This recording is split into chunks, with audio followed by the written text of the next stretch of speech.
Assalamualaikum warahmatullahi wabarakatuh. Alhamdulillah wassalatu wassalamu ala rasulillahi amma ba'du. Bertemu lagi di kajian Tauhid di dalam kitab Al-Aqidah At-Tahawiyah. InsyaAllah kita hari ini akan meneruskan tentang bab kalamullah, yaitu bab beriman kepada Al-Quran.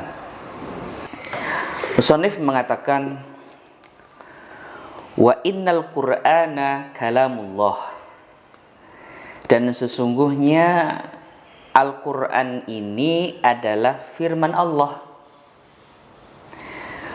Berarti Al-Quran itu bukan perkataan manusia, perkataan makhluk yang diciptakan oleh Rasulullah. Minhu bada bila kaifiyatin qaulan, dan firman tersebut benar-benar keluar dari Allah Subhanahu wa ta'ala, dibentukkan dengan sebuah perkataan. Kenapa musannif mengatakan bahwa Al-Quran itu keluar dari Allah? Karena banyak dalam kelompok Mu'tazilah yang berpendapat bahwa Al-Quran itu tidak keluar dari zat Allah, tapi diciptakan oleh Allah. Sehingga mereka mengatakan bahwa Al-Quran itu makhluk. Sedangkan di dalam madhab Ahlus Sunnah mengatakan bahwa Al-Quran itu tidak makhluk, bukan sesuatu yang diciptakan, tetapi benar-benar keluar dari zat Allah Subhanahu wa ta'ala. Berbentuk suatu ucapan, berarti bukan sebuah perkataan diri, perkataan hati, kalamun nafsi, yang difahami dengan tanpa diucapkan, ya, yang difahami dengan tanpa dikatakan. Benar-benar Al-Quran itu berbentuk suatu qaul, suatu ucapan, perkataan dari Allah Subhanahu wa ta'ala. Wa anzalahu ala rasulihi wahyan, dan Al-Quran ini diturunkan kepada Nabi Muhammad SAW sebagai wahyu. Wa sadaqahul mu'minun, wa saddaqahul mu'minuna ala dzalika haqqan, dan Al-Quran ini dipercayai dengan benar-benar kepercayaan yang tinggi oleh orang-orang yang beriman. Wa aikonu annahu kalamullahi ta'ala bil haqiqah, mereka orang-orang beriman kepada Allah, kepada kitab Allah, benar-benar meyakini bahwa Al-Quran itu benar-benar firman dari Allah Subhanahu wa ta'ala. Laisa bimakhlukin, bukan sebuah perkataan yang diciptakan oleh Allah, tapi memang benar-benar keluar dari zat Allah. Kakalamil bariyah, seperti perkataannya manusia. Faman sami'ahu faza'ama annahu kalamul bashar faqad kafar, maka barang siapa mendengarkan Al-Quran dan dia menyangka bahwa itu adalah perkataan manusia, maka dia telah kafir, telah keluar dari agama Islam. Wa qad dzammahu Allah wa 'abahu wa au'adahu bisaqar, bahkan Allah Subhanahu wa ta'ala mengancam orang yang mengkufurinya, orang yang menghinanya, orang yang mencelanya. Allah Subhanahu wa ta'ala janjikan mereka akan masuk ke dalam neraka Saqar. Haitsu qala ta'ala in hadza illa qaulul bashar, Allah Subhanahu wa ta'ala mengatakan tentang Al-Quran ini, bukanlah Al-Quran ini sebuah perkataan dari manusia. Alimna wa ikonna annahu qaulu khaliqil bashar, maka kita sudah mengerti dan kita pun meyakini bahwa Al-Quran ini adalah firman dari zat yang menciptakan manusia. Wala yushbihu qaulal bashar, dan perkataan Allah ini tidak serupa, tidak sama dengan perkataan manusia. Jadi iman kepada Al-Quran adalah firman Allah Subhanahu wa ta'ala adalah suatu keniscayaan, suatu kewajiban, termasuk ruknun min arkanil Islam, ruknun min arkanil iman, termasuk rukun dari rukun-rukun iman kita. Maka kita tidak boleh mengatakan bahwa Al-Quran ini adalah perkataan manusia. Seperti yang dikatakan oleh orang-orang kafir, bahwa mereka mengatakan Quran ini diciptakan oleh Muhammad. Kita pun tidak seperti kelompok Mu'tazilah yang mengatakan Al-Quran ini bagian yang terpisah dari zat Allah. Artinya Allah Subhanahu wa ta'ala menciptakan Al-Quran, sehingga Al-Quran ini makhluk, sesuatu yang diciptakan oleh Allah. Dan kita pun tidak meyakini hal itu, karena kita meyakini bahwa Al-Quran adalah kalamullah, firman yang benar-benar keluar dari zat Allah, qaulan, berbentuk suatu perkataan. Tetapi tentunya perkataan Allah Subhanahu wa ta'ala tidak seperti perkataan manusia, tidak seperti perkataan makhluknya. Laisa kamitslihi syai'un, tidak ada yang menyerupai Allah Subhanahu wa ta'ala, baik di dalam zatnya, af'alnya, pekerjaannya, ataupun aqwalnya, firman-firmannya. Kemudian musannif melanjutkan tentang keimanan kepada Alkitab, yaitu Al-Quran ini. Wa man wasafallaha bima'nan min ma'anil bashar faqad kafar. Barang siapa yang mensifati Allah dengan sifat-sifat kemanusiaan, maka dia telah kafir. Artinya walaupun kita meyakini Al-Quran ini adalah firman Allah, dan Allah memang berbicara kepada manusia, kita pun tidak boleh meyakini bahwa pembicaraan Allah, kata-kata Allah seperti kata-kata manusia. Wa man absara hadza i'tabar. Orang yang bisa melihat kebenaran ini, maka dia adalah orang yang beruntung. Wa an mithli qaulil kuffari in zajar. Dan hendaknya kita menghindari perkataan orang-orang yang mengkufuri Allah dan mengkufuri firman Allah Subhanahu wa ta'ala. Alima annahu bi sifatihi laisa kal bashar. Kita pun mengetahui bahwa Allah Subhanahu wa ta'ala adalah zat yang mempunyai sifat-sifat yang mulia, tetapi sifat-sifat tersebut tidak seperti sifat-sifatnya manusia.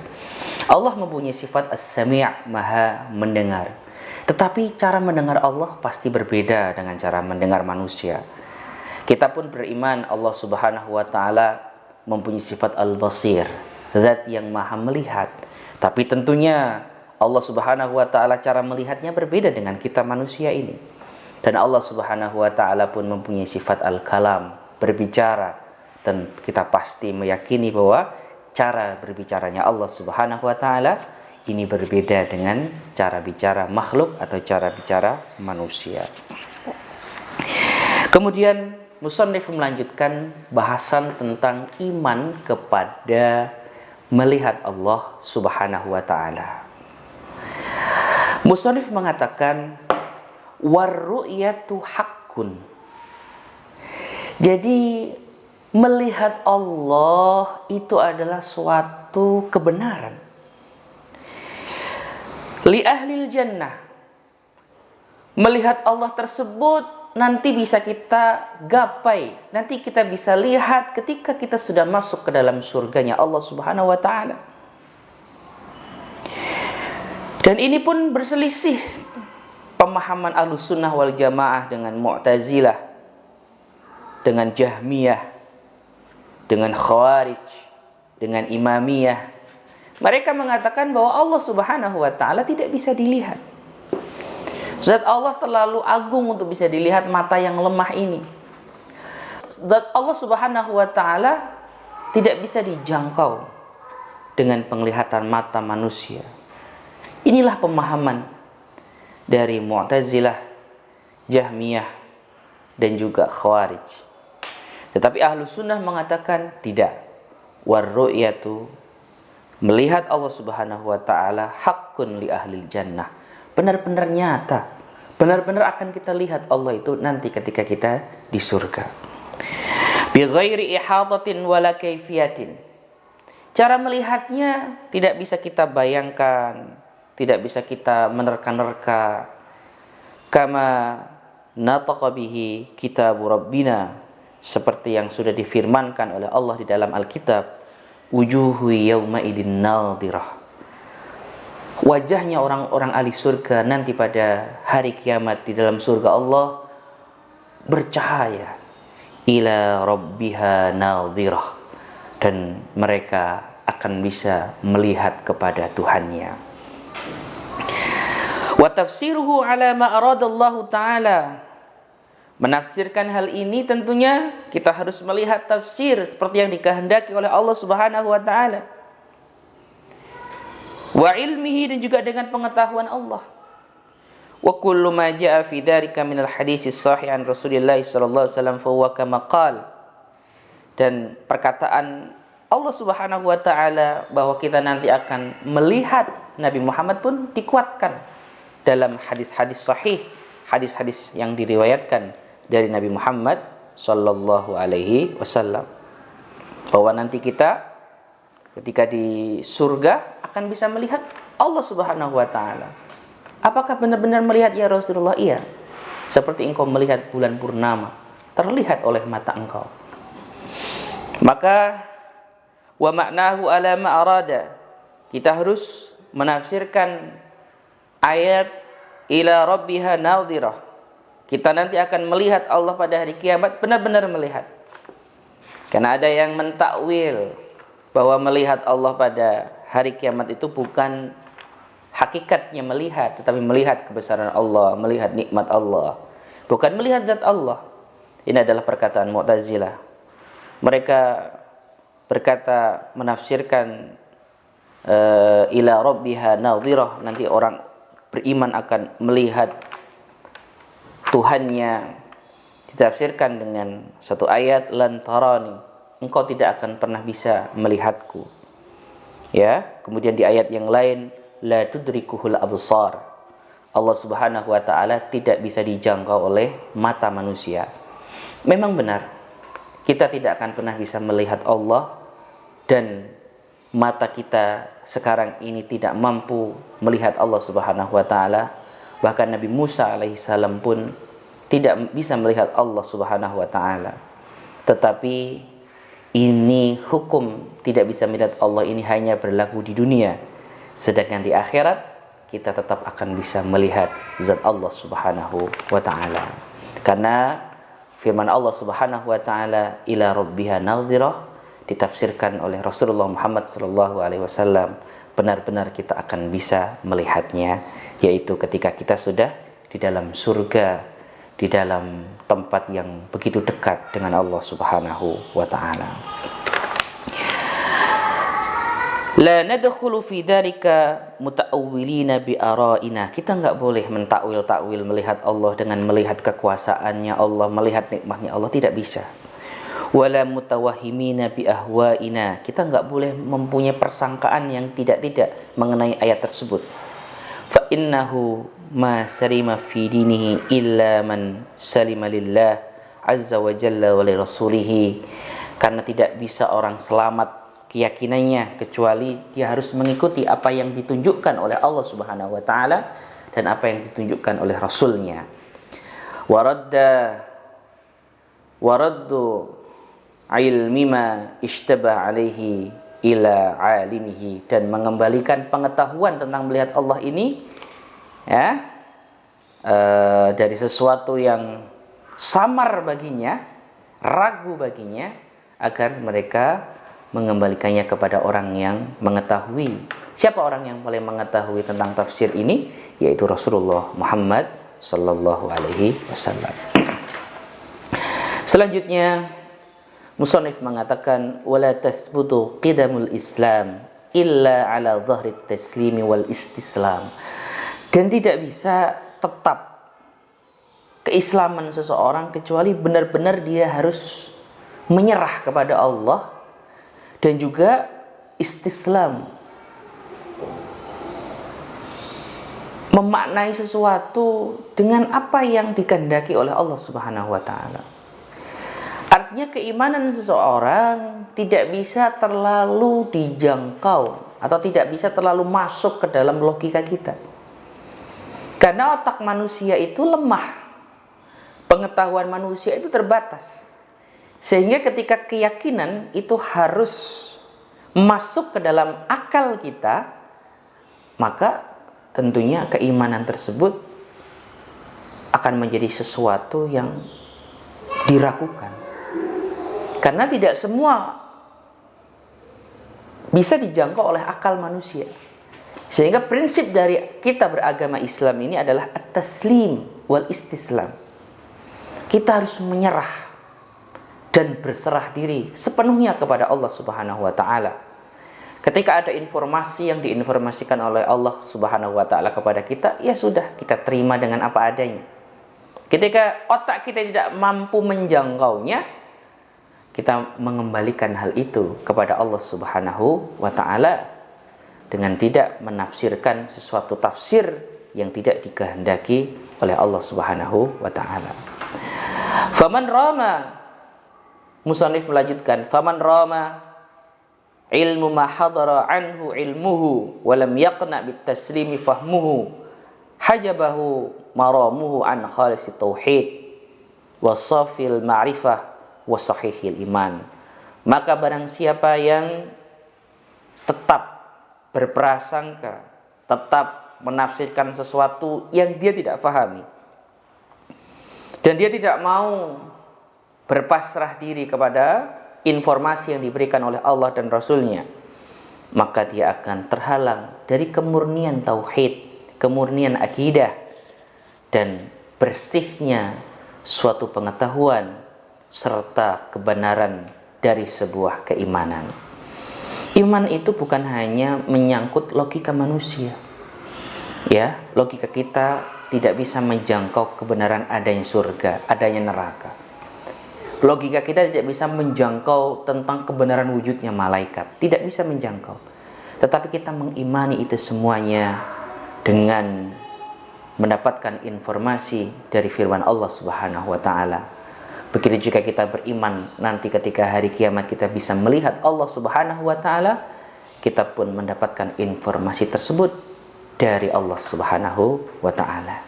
Maka berikanlah akal kita tempat untuk bisa mendukung iman kita, bukan menjadikan akal kita malah terbalik, memutarbalikkan keimanan yang diberikan atau informasi keimanan yang diberikan oleh Allah Subhanahu wa taala.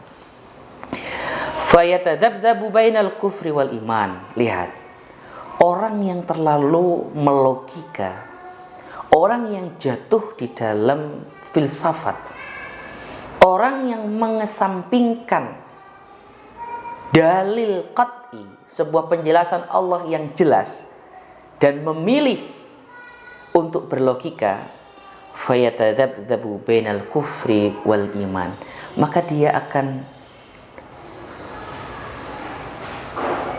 bingung, ya, dia akan gelisah, dia tidak akan bisa tenang hatinya, ya, dan dia ada di antara al-kufri wal iman, antara mengkufuri atau antara mempercayai. Ketika Allah Subhanahu wa taala mengatakan ila rabbiha nadhirah, kita akan melihat Allah Subhanahu wa taala. Kemudian dia berlogika bahwa otak manusia, mata manusia terlalu lemah untuk melihat Allah. Mata manusia terlalu terlalu naif untuk bisa melihat kebesaran Allah. Maka akan timbul syak, keraguan dalam hatinya, apa benar aku bisa melihat Allah? Ya. Sedangkan di sisi lain logikanya pun berkata, tapi bisa jadi Allah menciptakan mata yang lebih baik daripada mata yang kita miliki di dunia ini, lebih kuat daripada mata yang kita miliki di dunia ini, sehingga kita bisa melihat Allah Subhanahu wa taala. Ya. Jadi otak manusia akhirnya berarti ada kemungkinan kita bisa melihat Allah, ada kemungkinan kita tidak bisa melihat Allah. Itu kalau kita masuk, ya, dalam bab keimanan melalui pintu logika, maka kemungkinannya banyak sekali. Maka kata musannif, fayatadzabzabu, dia akan gelisah, dia akan syak, dia akan ragu terhadap kebenaran suatu informasi yang diinformasikan oleh Allah Subhanahu wa taala. Wat tasdiq wat tadzib, dia akan membenarkan dan juga sekaligus mendustakan. Wal iqrar wal ingkar, dia akan menetapkan sekaligus mengingkari. Muwaswisan, dia akan menjadi orang-orang was-was. Taihan, syakan, orang-orang yang ragu. La mu'minan musaddiqan, dia tidak masuk orang yang beriman yang mempercayai. Wala jahidan mukadziban, tapi dia juga tidak orang yang jahid, orang yang mengingkari kemudian mendustakan. Maka oleh karena itu, para ikhwah saudara-saudaraku yang dimuliakan oleh Allah, di dalam bab masalah keimanan ini kita boleh menggunakan akal dan logika kita. Kita boleh masuk ke dalam falsafat dan juga ilmu kalam, tetapi jangan sampai kita hanyut hanya ke dalam sisi itu saja. Kita mengesampingkan bahwa ketika ada dalil qat'i, dalil yang jelas-jelas disampaikan oleh Allah dan Rasulnya, maka kita wajib mengimani hal itu dengan tanpa membayangkan bagaimana caranya, bagaimana bentuknya, bagaimana prosesnya, karena kita tidak akan bisa menjangkau sampai ke dalam pemahaman yang sedalam itu. Kemudian musannif melanjutkan, wala yasihhu al-imanu birru'yati li ahli daris salam liman i'tabaraha minhum biwahmin. Maka tidak sah suatu keimanan bisa melihat Allah kecuali dengan sebuah keyakinan. Tidak sah keimanan bisa melihat Allah ketika disertai dengan keraguan. Au ta'awwalaha fi wahmin, atau mentakwil ayat tersebut dengan mentakwil melihat, tidak melihat zat Allah tapi melihat kenikmatan dan juga kekuasaannya. Id kana ta'wilur ru'yah wa ta'wilu kulli ma'nan yudhaf ila rububiyah bi ta'wil wa luzumit taslim wa alaihi dinul muslimin wa man lam yatawaqqa an-nafy wat tashbih zalla wa lam yusib at-tanzih. Maka perkataan musannif ini, orang yang tidak bisa menjaga sifat an-nafyu dan juga sifat at-tashbih, maka dia akan terpeleset dan dia tidak akan mendapati suatu kebenaran. Apa yang dimaksud dengan orang itu harus bisa menjaga dua sifat, yaitu an-nafyu dan at-tashbih. Apa artinya an-nafyu? An-nafyu mentiadakan, kemudian at-tashbih menyerupakan. Ada banyak orang yang karena kehati-hatiannya, dia takut menyerupakan Allah dengan makhluknya, kemudian dia menafikan, menghilangkan semua sifat-sifat yang diberikan oleh Allah untuk zatnya. Ketika Allah mengatakan wa huwas samiul basir, Allah maha mendengar, Allah maha melihat.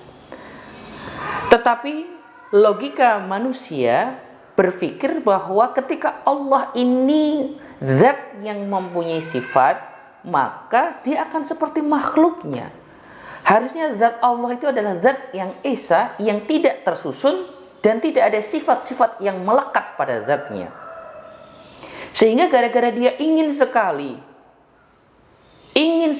agar Allah ini tidak serupa dengan makhluknya, akhirnya dia hilangkan sifat-sifat Allah.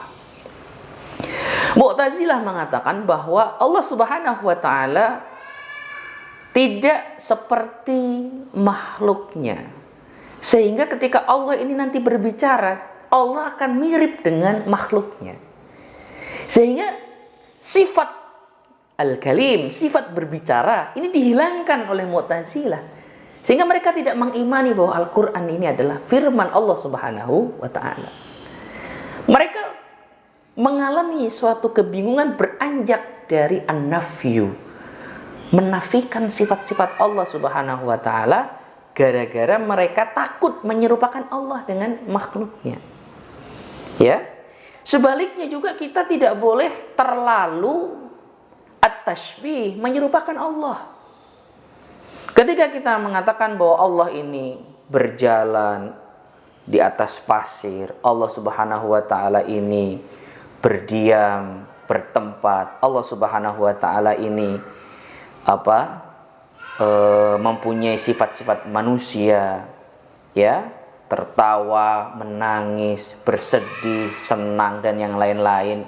Ya, sifat-sifat yang masuk ke dalam diri manusia ini pun tidak bisa kita imani. Karena kenapa? Karena ketika kita masuk dalam sebuah sifat-sifat kemanusiaan, maka sifat-sifat tersebut harus kita jauhkan dari sifat-sifat mulia milik Allah Subhanahu wa ta'ala. Maka saudara-saudaraku yang beriman, haruslah kita tidak terjerumus dalam menafikan sifat-sifat Allah, tapi juga tidak terjerumus dalam tasbih, menyerupakan Allah dengan makhluknya. Maka iman terhadap Al-Quran, iman terhadap kalamullah, iman terhadap sifat-sifat Allah Subhanahu wa ta'ala adalah bagian penting dari keimanan kita dan termasuk hal yang menjadi dasar keimanan kita kepada Allah Subhanahu wa ta'ala. Kemudian musannif mengatakan, wa man lam yatawaqqu an-nafy wa tashbih zalla wa lam yusib at-tanzih. Fa inna rabbana jalla wa ala mawsufun bi sifatil wahdaniyah man'utun bi nu'util fardaniyah laisa fi ma'nahu ahadun minal bariyah. Sesungguhnya Allah Subhanahu wa ta'ala, Tuhan kita, Maha Agung dan Maha Tinggi, disifati dengan sifat-sifat keesaan. Man'utun bi nu'util fardiyah, disifati dengan sifat-sifat kesatuan. Laisa fi ma'nahu ahad minal bariyah. Tetapi maksud dari Allah itu Esa adalah Allah Subhanahu wa ta'ala tidak ada tasbih, tidak ada keserupaan kepada manusia ataupun makhluk yang lainnya. Bukan berarti Allah Subhanahu wa ta'ala tidak bisa kita lihat. Bukan berarti Allah Subhanahu wa ta'ala tidak bisa berbicara. Tidak bisa kita tafsirkan juga Allah Subhanahu wa ta'ala Esa itu berarti Allah tidak bisa mendengar dan Allah tidak bisa melihat. Semua sifat-sifat yang sudah diinformasikan oleh Rasulullah SAW wajib untuk kita imani. Dan musannif melanjutkan, wa ta'ala anil hududi wal ghayat. Allah Subhanahu wa ta'ala ini tidak terbatas dari jarak dan juga suatu batasan-batasan tempat, wal arkan wal a'dha. Nabi Allah Subhanahu wa ta'ala pun tidak berbentuk suatu bentuk dan juga bagian-bagian, ya, atau berbentuk suatu jasad seperti itu. La tahwihi al-jihad as-sid kasail mubtadi'at. Allah Subhanahu wa ta'ala tidak terikat oleh arah, tempat, ruang dan juga waktu. Allah Subhanahu wa ta'ala tidak di barat, Allah Subhanahu wa ta'ala tidak di timur, Allah Subhanahu wa ta'ala tidak di selatan, tidak di utara, tidak di atas, tidak di bawah, tidak di kiri, tidak di kanan. Allah Subhanahu wa ta'ala Maha suci dari bertempat di suatu tempat.